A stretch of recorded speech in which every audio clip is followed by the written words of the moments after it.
Hello, সম্মানিত দর্শক মণ্ডলী, আসসালামু আলাইকুম। আজকের বিষয়টি হচ্ছে ইন্ডিয়ান পুলিশ ভিসা সংক্রান্ত আবার একটি আপডেট নিয়ে আমি হাজির হয়েছি রাফান ভাইয়ের পক্ষ থেকে। রাফান ভাই সবসময় নতুন আপডেট নিয়ে আপনাদের সামনে আসে। আজকেও একটি নতুন আপডেট নিয়ে আসছে, সেটা হচ্ছে ভারতীয় ট্যুরিস্ট ভিসা সংক্রান্ত। তো আজকে ভারতীয় ট্যুরিস্ট ভিসা সংক্রান্ত আলোচনা করার আগে ভারত বাংলাদেশের মধ্যে বর্তমান ভিসা সংক্রান্ত যে জটিলতাগুলো আছে এবং বিভিন্ন পত্র-পত্রিকা ও সংবাদ মাধ্যমের মাধ্যমে যে আপডেট গুলো আছে সেগুলো আগে দেওয়ার চেষ্টা করব এবং সর্বশেষে ভারতের ট্যুরিস্ট ভিসার লেটেস্ট আপডেট নিয়ে আলোচনা করে আজকের আহ, আজকের আলোচনাটি শেষ করব। তো চলুন যাই। বিভিন্ন সংবাদপত্রের যে খবরগুলো আমরা দেখতে পাই তার প্রথমে আমরা দেখতে পাই রিসেন্টলি যে ভারতে ভিসার খবর ভারতে দেবে, জটিলতা সৃষ্টি করেনি বাংলাদেশ। আবার আরেকটি সংবাদ মাধ্যমে প্রকাশিত খবর আমরা দেখতে পেয়েছি, শীঘ্রই বাংলাদেশিদের জন্য পর্যটক ভিসা চালু করছে না ভারত। আবার আরেকটি সংবাদ মাধ্যমে আমরা দেখতে পেয়েছি যে বেনাপোল বন্দরে ইমিগ্রেশনের চিরজনের ফি নেই অনেকের মনে শঙ্কা। আসলে এই তিনটি আপডেট নিয়ে আমাদের চিন্তিত হওয়ার কারণ নাই, কারণ এটা হচ্ছে গতানুগতিক একটি আহ, সংবাদ, যেটা ভারত এবং বাংলাদেশের মধ্যে সাম্প্রতিক সৃষ্ট কিছু উত্তেজনার কারণে মূলত এই সমস্যাগুলো সৃষ্টি হয়েছে। তারা পরবর্তীতে যাই যে বর্তমান বাংলাদেশের আসলে 25শে মার্চ 2025 যে সংবাদ, সেটিতে দেখা যাচ্ছে যে ভারতের ভিসা সংক্রান্ত কিছু পরিবর্তন দেখা যাচ্ছে। ভারত এখন শুধুমাত্র মেডিকেল ভিসা যদি প্রয়োজনে বাংলাদেশের জন্য ভিসা দিচ্ছে। ভারতের ভিসা সংক্রান্ত যে আপডেট সেটাতে বলা হয়েছে ভিসা সীমিতীকরণ। 2024 সালের আগস্ট থেকে ভারতের পর্যটন ভিসা দেওয়া বন্ধ আছে।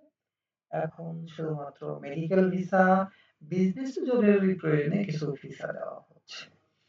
কূটনৈতিক আলোচনাতে বলা হচ্ছে ডিসেম্বরে ডিসেম্বর 24 ঢাকা ও দিল্লির মধ্যে বৈঠক হয়, সেখানে ভিসা পরিস্থিতি নিয়ে আলোচনা হয়। এটা পুরনো খবর, আমি একটু রিকপ করছি। মেডিকেল ট্যুরিজম বাংলাদেশিদের জন্য ভারতের ভিসা পাওয়া কঠিন হয়ে পড়েছে, ফলে তারা বিকল্প হিসাবে থাইল্যান্ড, মালয়েশিয়া ও সিঙ্গাপুরের দিকে ঢুকছে।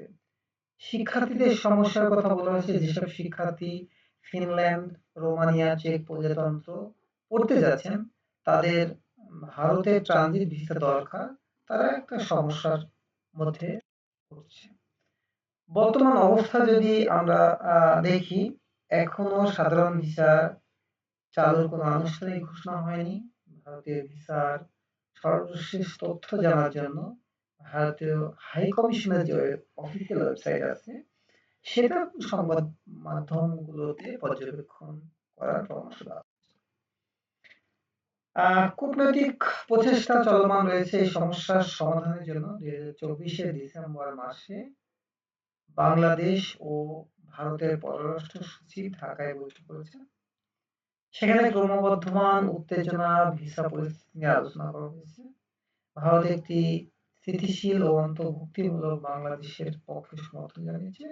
মোহাম্মদ ইউনূসের নেতৃত্বে অন্তর্বর্তীকালীন সরকারের সাথে সহযোগিতা করার আগ্রহ প্রকাশ করেছে।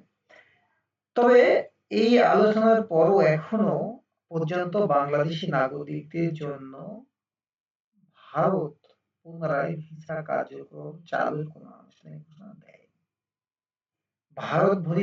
যারা ভারত ভ্রমণের পরিকল্পনা করছে তাদের সরকারিভাবে প্রকাশিত আপডেটের প্রতি নজর রাখা, পাশাপাশি বিকল্প পরামর্শ দেওয়া হচ্ছে। এটা হচ্ছে সাধারণ বিষয়গুলো। সম্প্রতি আল জাজিরা এবং এপিতে দুটো নিউজ করা হয়েছে। এপি নিউজে আল জাজিরা বলছে 2025 সালের জানুয়ারিতে প্রকাশিত একটি প্রতিবেদন উল্লেখ করা হয়েছে, ভারতের ভিসা সীমাবদ্ধতার কারণে বাংলাদেশি রোগীরা চিকিৎসা সেবায় বাধার সম্মুখীন হচ্ছে। এটা কিন্তু আল জাজিরা একটি সংবাদ করেছে। এটা যে শুধু বাংলাদেশি জনগণ দেখছে তা কিন্তু না, এটা ভারতের কর্তৃপক্ষ দেখছে যে বাংলাদেশি রোগীদের যে বিশাল একটি বাজার আহ, ইন্ডিয়াতে রয়েছে, ভারতে রয়েছে, সেটা কিন্তু তারা হারাচ্ছে। এপি নিউজ বলছে 2024 সালের ডিসেম্বরে প্রকাশিত প্রতিবেদনে বাংলাদেশ ভারত মধ্যে উত্তেজনা বৃদ্ধি ও ভিসা পরিস্থিতি নিয়ে আলোচনা করা হয়েছে। এখন এই ছিল হচ্ছে বর্তমান অবস্থা। তবে বাংলাদেশ এবং ভারতের মধ্যে আহ, সম্প্রতি সম্পর্কের যে কঠিন বরফ সেটা গলতে শুরু করেছে বলে আমরা ধারণা করতে পারি। আমরা সম্প্রতি বাংলাদেশ এবং ভারতের যৌথ নদী কমিশনের একটি বৈঠক কিন্তু বর্তমানে পশ্চিমবঙ্গের কলকাতাতে চলছে। সেখানে কিন্তু ভারতীয় কর্তৃপক্ষ বাংলাদেশিদের প্রতি ইতিবাচক মনোভাব নিয়ে বৈঠকগুলো করছে। রিসেন্টলি আমাদের পররাষ্ট্র সচিব তৌহিদ হোসেন কিন্তু একটি বক্তব্য রেখেছেন। আমরা ছোট করে আগে এই বক্তব্যটি একটু শুনে আসি, তারপরে আমরা আলোচনায় ফিরব। আমরা একটু বক্তব্যটি শুনে আসি।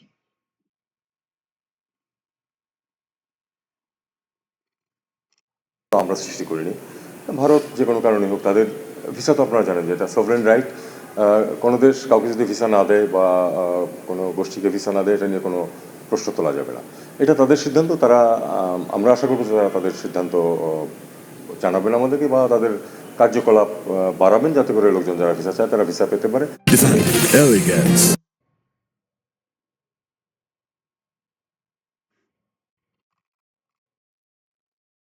তো ওনার তৌহিদ হোসেনের কথাতে আমরা যেটা বুঝতে পারলাম যে বাংলাদেশ আসলে ভিসার সমস্যা সৃষ্টি করেনি, বরং এই ভিসার যে দেওয়া না দেওয়ার বিষয়টি সেটি আসলে মূলত ভারত ভারত সরকার তাদের নিজস্ব চিন্তাভাবনা থেকে এই ভিসা কার্যক্রমটি বন্ধ করেছে।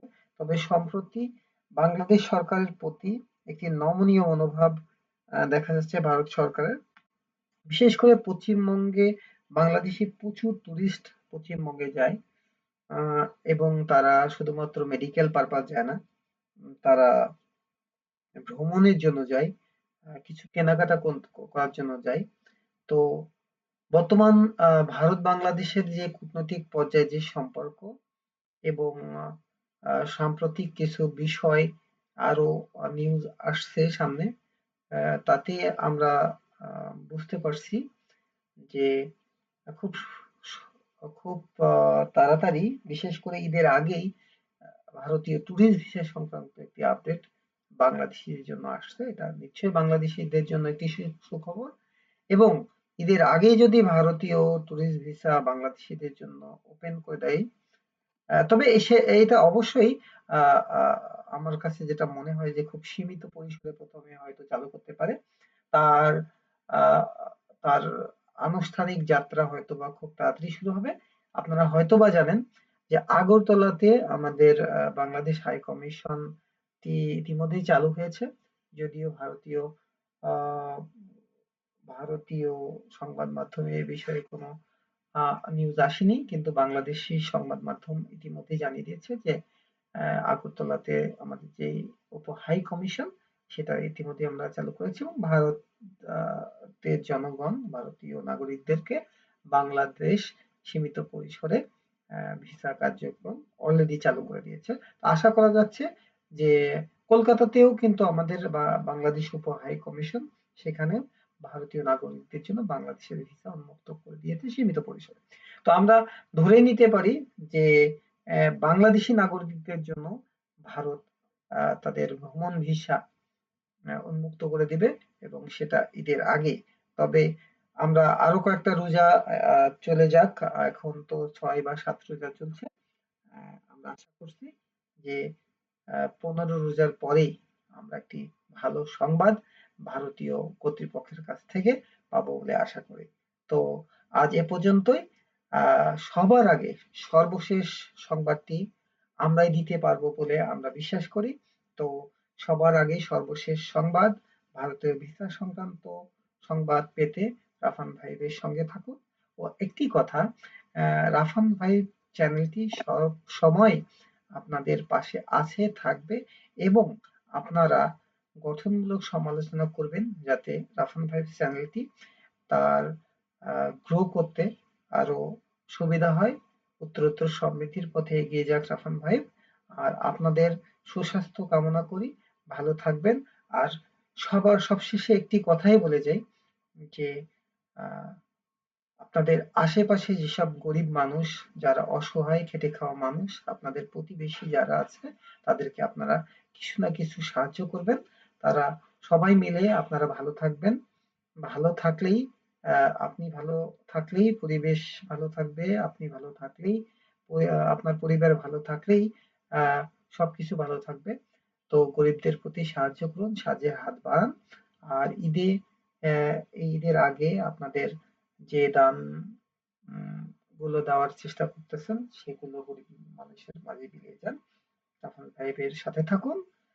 রাফান ভাইয়ের চ্যানেলটি সাবস্ক্রাইব করতে ভুলবেন না। সবার আগে সর্বশেষ সংবাদ পেতে রাফান ভাই আপনাদের পাশে আছে।